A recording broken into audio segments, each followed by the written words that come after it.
Lá estava eu assistindo o filme Psicose e então pensei, por que não fazer um vídeo sobre o homem que inspirou essa obra tão famosa?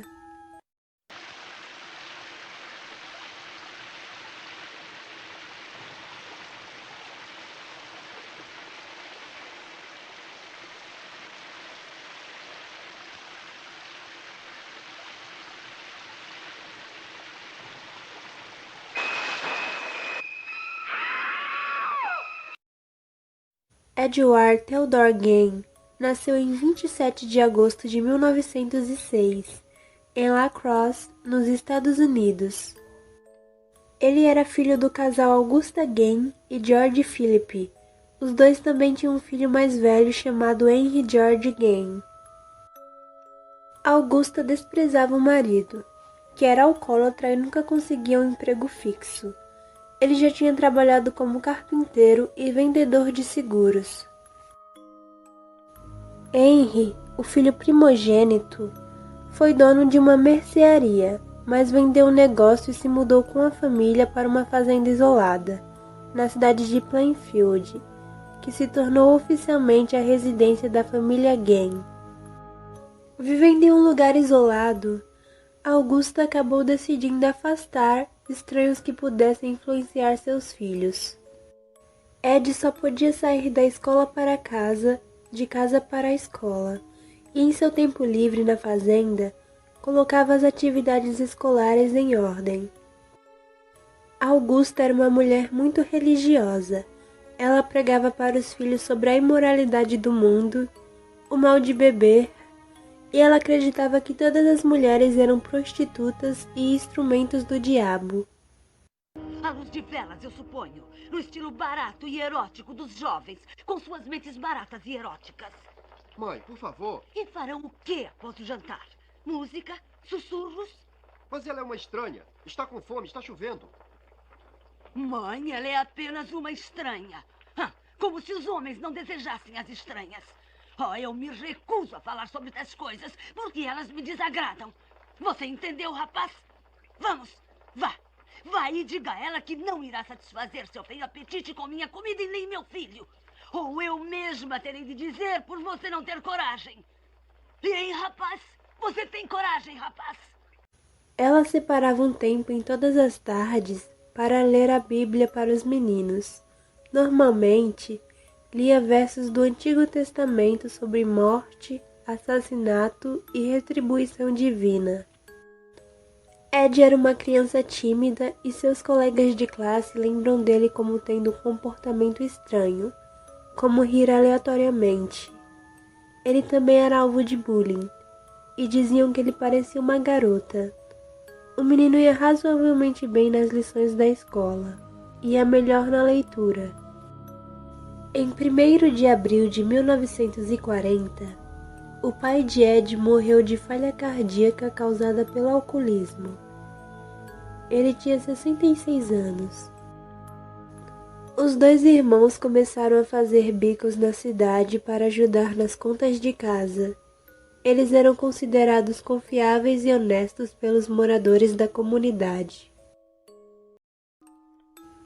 Qualquer trabalho que aparecesse, Ed aceitava. Ele também trabalhou como babá para seus vizinhos. O homem gostava de cuidar de crianças e se relacionava melhor com elas do que com adultos. George começou a namorar uma mãe divorciada que tinha 2 filhos e planejou se mudar para viver com ela. George se preocupava muito com a relação entre Augusta e Ed e sempre falava mal da mãe para o irmão mais novo, que a defendia. Em 16 de maio de 1944, George e Ed estavam queimando uma vegetação pantanosa na propriedade. O fogo saiu do controle e chamou a atenção dos bombeiros. No fim do dia, quando o fogo tinha sido extinto e os bombeiros ido embora, Ed relatou o desaparecimento do irmão. A equipe de buscas procurou por George, que foi encontrado morto de bruços. Aparentemente, já estava morto há algum tempo, e a causa da morte aparentava ser falha cardíaca, já que ele não foi queimado ou lesionado. Em uma biografia de Ed Gein, foi dito que George tinha contusões em sua cabeça, mas a polícia desmentiu a possibilidade do crime e o legista listou a causa da morte como asfixia. As autoridades aceitaram a teoria do acidente e nenhuma autópsia foi realizada. Gein e sua mãe estavam morando sozinhos. Augusta ficou muito doente após a morte de George, e Ed passava a maior parte do tempo cuidando da mesma. Ele dormiu na mesma cama que a mãe até a data do falecimento dela.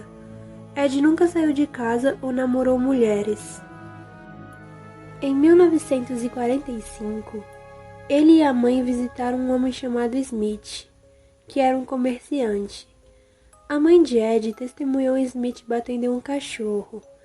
Então, uma mulher saiu da casa do homem e gritou para ele parar de bater no animal, mas Smith bateu no cachorro até ele morrer.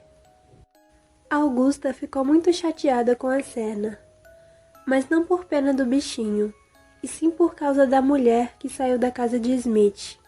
O homem não era casado, e a mãe de Ed se referiu a ela furiosamente como a prostituta do Smith. Pouco tempo depois desse acontecimento, ela teve uma piora na saúde e morreu em 29 de dezembro de 1945, aos 67 anos. Ed ficou totalmente arrasado e passou a viver sozinho aos 39 anos de idade. Gein passou a ser conhecido como o Estranho Velho Ed, mas ninguém desconfiava sobre o que realmente passava em sua cabeça. Após a morte de Augusta, ele deixou de usar os espaços usados pela mãe, incluindo as escadas e a sala de estar. Ele mantinha muito cuidado com os móveis do quarto da falecida, mas parecia não se importar com os outros cômodos da casa. Ed vandalizou a lápide da mãe e manteve o corpo dela trancado no andar superior. Ed ficou em um quarto próximo da cozinha.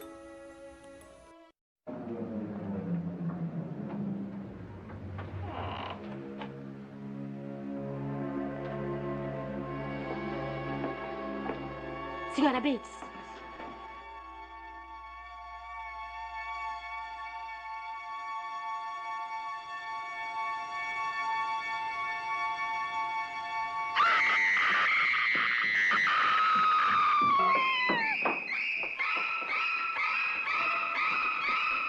Nesses tempos solitários, ele costumava ler histórias. Suas favoritas envolviam canibalismo e experimentos nazistas. Gostava muito de estudar anatomia feminina e ler obituários, e escolher entre os mortos o defunto mais parecido com sua mãe. Ed começou a se interessar por revistas de culto à morte e a fazer visitas noturnas ao cemitério local. Houve um tempo em que os moradores do local onde Ed Gein morava foram desaparecendo misteriosamente. Um desses desaparecimentos envolviam 2 homens. Eles sumiram em 1952, após pararem para tomar uma bebida em um bar, onde ficaram por várias horas. Eles então entraram no carro e nunca mais foram vistos. Foi descoberto que os 2 tinham contratado Ed Gein como guia de caça, pelo fato de ele conhecer bem a região. Na época, nenhum desaparecimento foi ligado a Ed, que apenas se mostrava como um homem solitário e pouco comunicativo da vizinhança. E mesmo após as descobertas dos outros crimes de Gein, não conseguiram achar mais evidências que o ligassem a esses desaparecimentos. Mary Hall Gein dirigia uma taverna que Ed costumava visitar algumas vezes. Ela foi a primeira vítima dele. A mulher morreu após levar um tiro de calibre 32 na cabeça, em 8 de dezembro de 1954. Ed retirou a pele do cadáver para depois vesti-la, e separou alguns ossos para a confecção de móveis para sua casa. Em 1957, Ed se aproximou de Frank Warden, xerife substituto da cidade, que possuía como hobby a caça. Ele se mostrava muito interessado nas caças de Frank, que também gostava de contar suas experiências a Ed. Certo dia, disse que sairia para uma caçada no dia 16 de novembro. Ed decidiu que naquele dia iria até a loja da família de Frank, que era dirigida por sua mãe, Bernice, de 60 anos. Na manhã de 16 de novembro de 1957, a mulher desapareceu de Plainfield. Frank entrou na loja por volta das 17 horas e encontrou a caixa registradora aberta e manchas de sangue no chão. Frank disse aos investigadores que Ed Gein esteve na loja na noite anterior do desaparecimento e que ele voltaria pela manhã para realizar uma compra. Ed foi a última pessoa que fez uma compra na loja antes do sumiço da mulher. No mesmo dia, Ed foi preso enquanto almoçava fora. Então começaram as investigações na fazenda dele e ao chegarem no local, os oficiais se assustaram com a aparência do lugar. Lá não havia luz elétrica e o ambiente era escuro e macabro. Os homens até chegaram a duvidar que alguém realmente morasse ali. Um delegado descobriu o corpo de Bernice em um galpão dentro da propriedade de Ed. Ela estava de cabeça para baixo, pendurada pelas pernas. O seu coração estava separado em um prato sob a mesa de jantar e outros órgãos estavam sendo cozinhados. Ela tinha sido baleada com um rifle calibre 22 e mutilações foram feitas após sua morte. Nas buscas pela casa, as autoridades encontraram ossos humanos inteiros e fragmentos, uma lixeira de pele humana, crânios na sua cabeceira de cama, a cabeça inteira de Bernice em um saco de pano, um cinto feito de mamilos femininos, 4 narizes e unhas de dedo de mulheres, além de outros objetos. Esses itens foram fotografados no laboratório criminal do estado e depois destruídos. Ed tinha fascínio por genitálias femininas. Costumava retirá-las dos corpos furtados e as colocar em calças do sexo oposto. Dizia se sentir uma mulher quando as vestia. Ele sonhava em ter condições financeiras para realizar uma cirurgia de mudança de sexo. Quando foi interrogado pelos investigadores, Ed Gein disse que, entre 1947 e 1952, ele fez pelo menos 40 visitas noturnas a 3 cemitérios para desenterrar corpos enterrados recentemente. Em cerca de 30 dessas visitas, ele disse que saiu do cemitério deixando as sepulturas em bom estado e voltou para casa de mãos vazias. Em muitas ocasiões, ele violou a cova de mulheres de meia idade, recém-enterradas que ele achou que pareciam com sua mãe, e levou os corpos para sua casa, onde ele usava a pele para fazer aquelas coisas sinistras. Até hoje em dia, ninguém sabe ao certo quantas vítimas o assassino fez. Um dos agentes que interrogou Ed o agrediu fisicamente, esmurrando sua cabeça e empurrando seu rosto contra um tijolo. Esse mesmo agente morreu com um ataque cardíaco um mês depois de testemunhar no julgamento de Ed. Seus amigos afirmaram que ele estava traumatizado pelo horror dos crimes. Gein foi dado como mentalmente incapaz e mandado para um hospital que mais tarde se tornou uma prisão. Ele foi para outro hospital e em 1968, médicos declararam que ele estava são o suficiente para ir ao tribunal. O julgamento começou em 14 de novembro e durou uma semana. A defesa insistiu que ele era mentalmente insano. Já a acusação sustentou que Ed tinha ciência dos crimes praticados. No fim, apesar de ter sido considerado culpado, Gein passou o resto de seus dias num hospital psiquiátrico. Enquanto esteve detido, a sua casa foi incendiada e o carro que usava para transportar as vítimas foi vendido em 1958.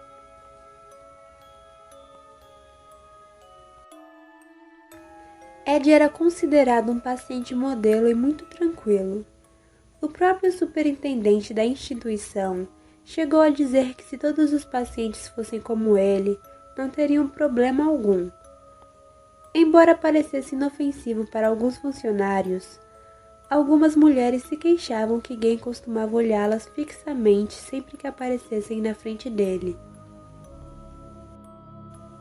Ed Gein morreu em 26 de julho de 1984, aos 77 anos, vítima de falha cardíaca e respiratória devido ao câncer. Ele foi enterrado próximo à lápide de sua mãe, e apenas a alguns metros das outras sepulturas que ele havia violado.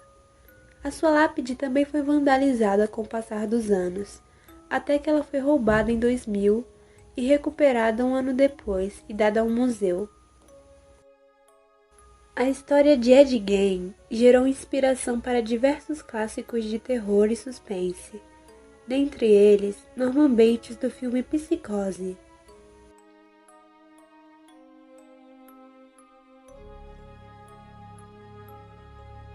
Atualmente, o personagem Norman é retratado em uma série de televisão chamada Bates Motel.